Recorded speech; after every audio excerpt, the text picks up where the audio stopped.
Welcome to Mythos AI, your source for Cliff's Notes on complex subjects. Join Anna and Phil for yet another engaging conversation. Welcome back, everyone. Today we're going to be taking a deep dive into Sinclair Lewis's It Can't Happen Here, Yeah, this novel. published back in 1935. In 1935 offers a pretty chillingly prescient look at how fascism could rise in America. It's a story that continues to resonate, almost a century later. And today we'll explore why. Exactly. It Can't Happen Here is particularly striking, I think, because it really highlights the vulnerabilities Of democracy. Vulnerabilities that are just as relevant in the 21st century as they were during Lewis's time.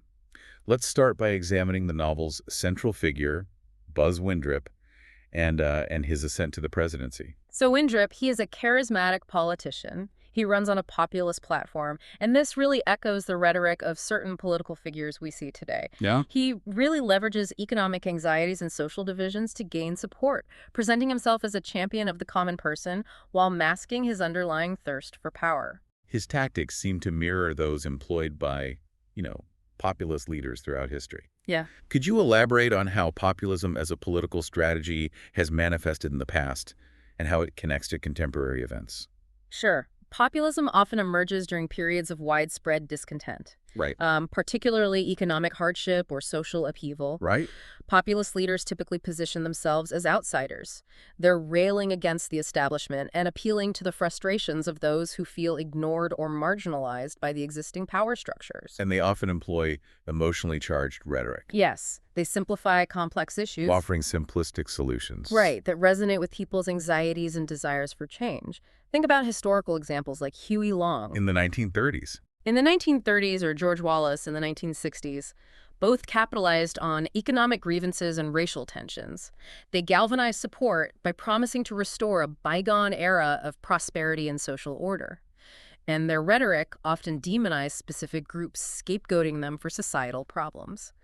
These tactics find resonance even today, as seen in the rise of populist movements globally. Windrip's rise to power is particularly unsettling because it happens gradually, almost insidiously. Exactly. Lewis masterfully depicts the erosion of democratic norms as a subtle process, not a sudden overthrow. Right. Windrip chips away at democratic institutions, often justifying his actions as necessary for national security or unity. He manipulates the media, turning it into a mouthpiece for his propaganda, effectively silencing any opposition. So which democratic institutions does he target, and why are they so crucial to a functioning democracy?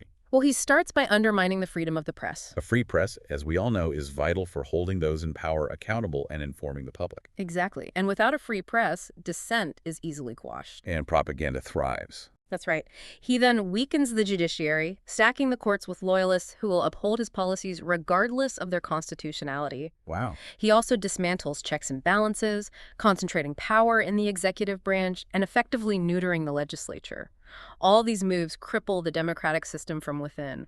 His ability to manipulate public opinion is particularly alarming. Can you talk about the methods that he uses and how they might mirror tactics employed by modern political figures? So Windrip, he understands the power of fear and propaganda. He constantly reminds people of threats, whether they're real or imagined, creating an atmosphere of paranoia and insecurity. He exploits existing social divisions, using prejudice and bigotry to turn people against each other. He simplifies complex issues into easily digestible narratives, offering scapegoats and simplistic solutions that appeal to people's basest instincts. These tactics are sadly not unique to Windrip's fictional world. We see them employed in various forms today, from the spread of misinformation and disinformation online to the use of dog whistle politics and fear-mongering in political campaigns. Let's delve deeper into this idea of media manipulation and its relevance in the age of fake news and social media. Lewis was remarkably prescient in his portrayal of how easily media can be used to distort truth and manipulate public perception. While he focused on radio, a powerful medium in the 1930s, his insights apply even more strongly to today's digital landscape. Social media, with its echo chambers and algorithms, often amplifies biased information and makes it harder for people to distinguish fact from fiction. Right. This creates a fertile ground for the kind of propaganda that Lewis depicts in the novel. You're absolutely right. The novel serves as a chilling reminder that we must be critical consumers of information, especially in the digital age. We need to be aware of our own biases, actively seek out diverse perspective, and be wary of information that confirms our existing beliefs without question. It's easy to draw parallels between the fear and uncertainty that permeates Windrip's America and the political climate in certain parts of the world today. Oh, certainly. We're witnessing a global resurgence of populism, with charismatic leaders exploiting economic anxieties and social divisions to gain power. These leaders often employ the same tactics as Windrip: scapegoating, fear-mongering, and media manipulation to erode democratic norms and consolidate their control. Lewis, in It Can't Happen Here, forces us to confront the fragility of democracy and the subtle ways in which authoritarianism can take root, even in societies that pride themselves on freedom and individual liberty. His cautionary tale reminds us that we can't take our freedoms for granted. We must be vigilant, engaged citizens, actively participating in the democratic process, and holding those in power accountable. One of the things that strikes me about It Can't Happen Here is how Lewis portrays the seductive nature of Windrip's ideology. It's not just about, like, fear and hate, but also about offering this perverse sense of belonging, purpose, and even hope. Yeah, you hit on a crucial point. Windrip doesn't just exploit negative emotions, he also taps into this deep-seated yearning for order, stability, and a return to this perceived golden age. Yeah. This resonates particularly strongly with those who feel disaffected or left behind by societal changes. Yeah? His promises to make America great again Right. evoke a nostalgia for a simpler time, a time when people felt more secure, more connected to their communities. So it's not just about manipulating people's fears, but also manipulating their hopes and desires for a better future. Precisely. He understands the human need for belonging, for purpose. Right. He offers people a chance to be part of something bigger than themselves, to join a movement that promises to restore a sense of order and meaning to their lives. And this seductive appeal makes it easier for people to overlook his increasingly authoritarian actions, even to celebrate them as necessary steps towards achieving a greater good. So it seems people are willing to sacrifice their individual freedoms for the illusion of security and, collective well-being. That's the dangerous trade-off that Lewis highlights. The novel underscores how easily individual liberties can be eroded when people prioritize the perceived needs of the collective, particularly when fueled by fear and uncertainty. Yeah. This sacrifice often begins subtly, with seemingly minor compromises that gradually escalate until fundamental rights have been stripped away. Despite the bleakness of the situation, the novel also highlights the importance of resistance. Even in the face of, overwhelming odds, there are characters who refuse to give in to Windrip's regime. Absolutely. Lewis contrasts the seductive appeal of Windrip's ideology with the courage of those who resist. These individuals, despite facing immense personal risks, they choose to uphold their principles and fight for what they believe is right.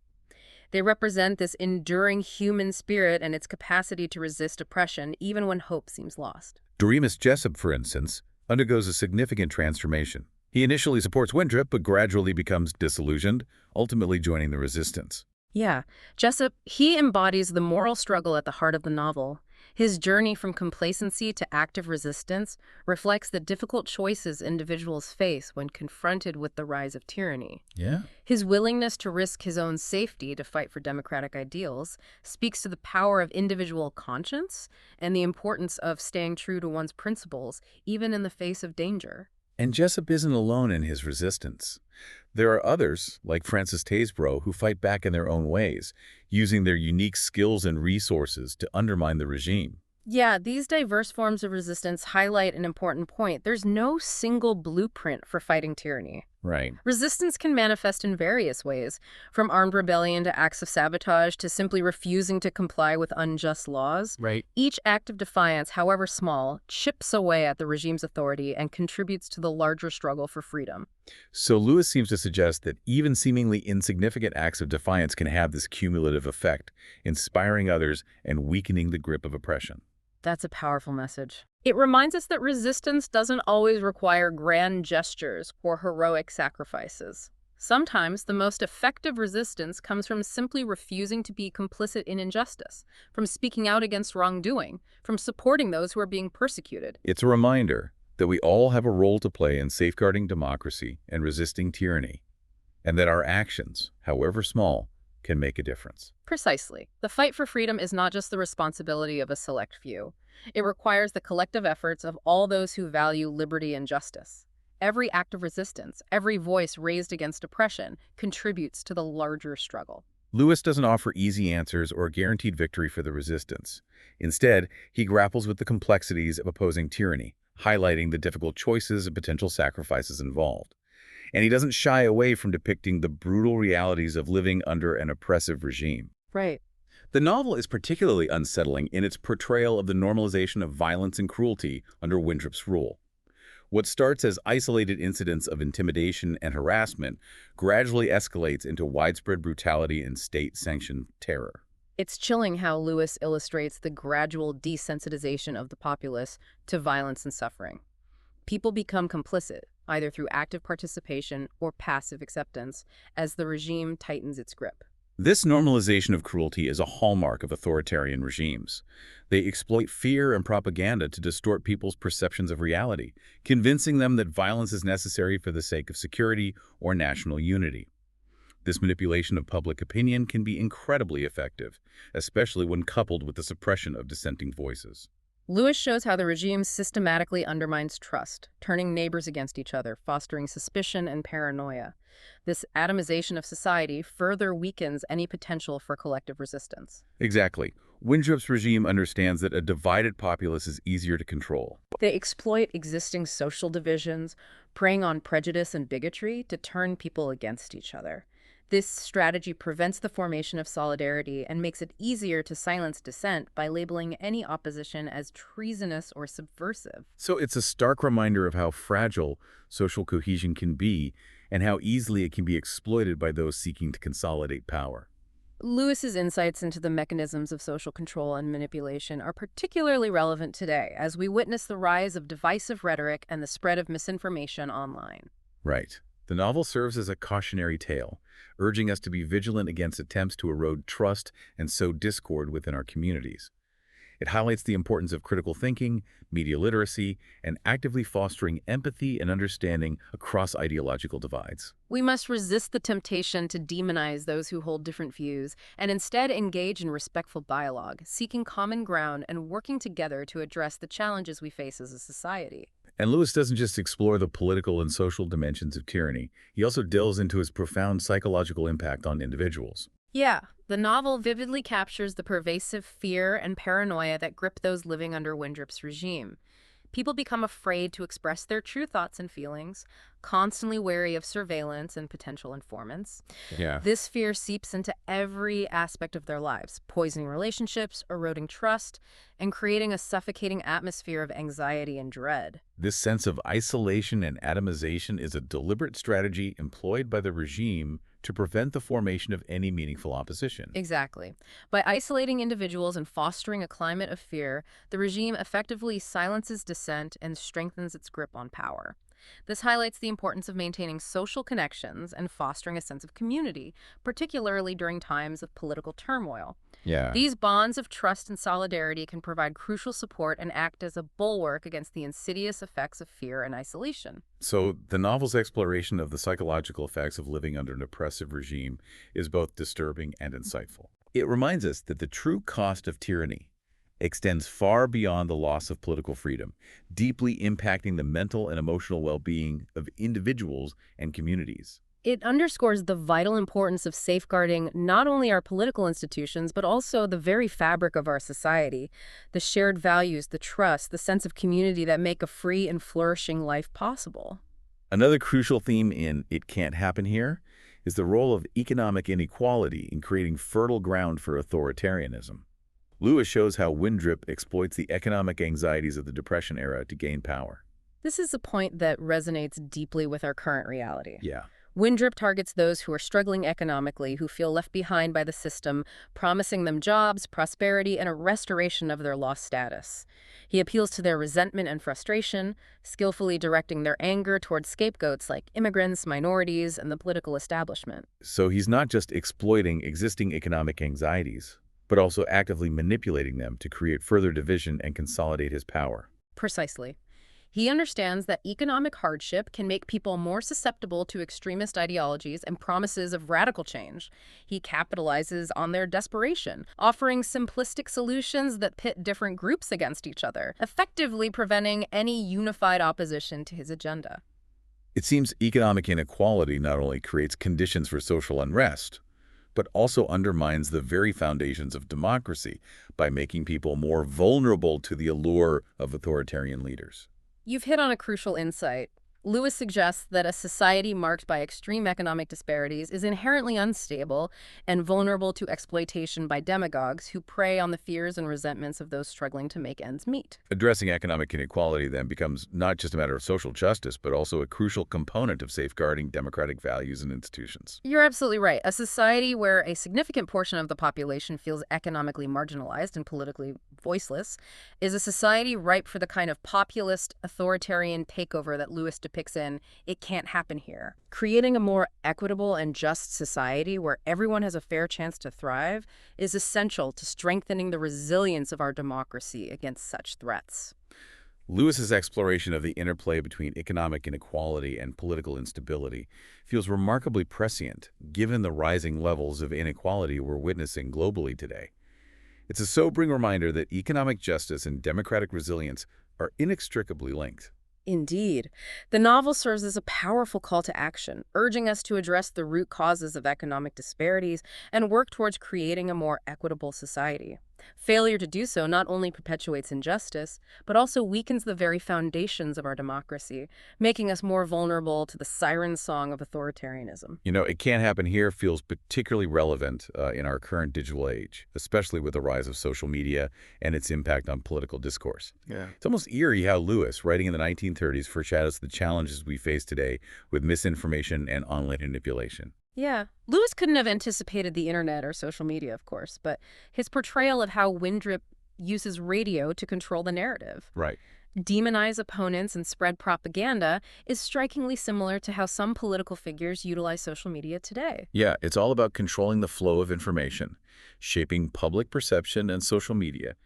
With its echo chambers and algorithms that prioritize engagement over accuracy, Yeah. often makes it even easier to spread misinformation and manipulate people's emotions and opinions. You're right. It creates these echo chambers where people are primarily exposed to information that confirms their existing biases. It becomes very difficult to break out of those and engage in critical thinking, which is exactly what a healthy democracy needs. Lewis also depicts the psychological effects of living under an authoritarian regime. The fear, the paranoia, the way people start to distrust each other. It's almost as if the very fabric of society starts to unravel. The novel captures this chilling sense of isolation and atomization. People become afraid to express their true thoughts and feelings, always looking over their shoulder, worried about who might be listening or informing on them. This self-censorship and suspicion creates a chilling silence, doesn't it? And that silence only benefits the regime because it prevents any form of collective resistance from forming. Exactly. The regime thrives on that fear and isolation because it makes people more compliant and less likely to challenge authority. It's a reminder that maintaining strong social connections and fostering a sense of community is not just socially important, but can also be a form of resistance against tyranny. One of the things that struck me about It Can't Happen Here is that Lewis doesn't offer any easy answers. There's no clear-cut hero, no single act of resistance that saves the day. Even the ending of the novel is ambiguous. That ambiguity is one of the most powerful aspects of the book. It forces us to confront the reality that the struggle against tyranny is ongoing, that there are no guarantees of victory. It's a fight that demands constant vigilance and a willingness to stand up for what's right, even when it's difficult or dangerous. So as we conclude our deep dive into It Can't Happen Here, what are the key takeaways that you hope our listener will reflect on? I think the most important message is that we must never take our freedoms for granted. Democracy is fragile and requires constant vigilance. We need to be aware of the warning signs of authoritarianism, be critical thinkers, and actively participate in our democracy. And we can't be bystanders. We need to be willing to speak out against injustice, even when it's uncomfortable, and support those who are being targeted or marginalized. Exactly. Lewis reminds us that silence is complicity. The fight for freedom is a collective effort.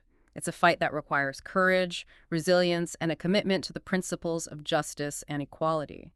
It Can't Happen Here serves as both a warning and a call to action, reminding us that the future of democracy rests in our hands. So thank you for joining us for this deep dive into It Can't Happen Here. Until next time. Thanks for listening to Mythos AI. Stay tuned for more concise insights.